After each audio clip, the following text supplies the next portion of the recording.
Shaquille Bradford back in Jamaica, you're out on a trials, back with a bang. Sum up your performance from your man of the match today. Well, it was a good performance from the team also. I went on the pitch with an instruction and I keep that instruction in the game, get a goal and assist, which I am grateful of. Yeah. Bembo, your partner did well also. You and him look, in sync on the field. Tell us about that combination.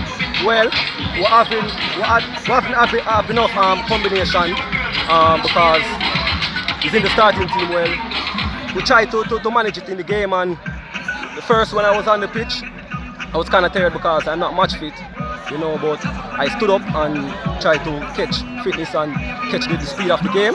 And second half, we came out well and continued to play in the game, and yes, we got the 3 points, goal and assist, and which I'm grateful of.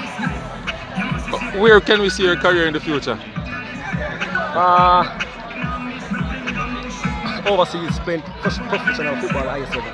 Alright, thank you very much, Shaquille. Yeah. Continue doing the good work.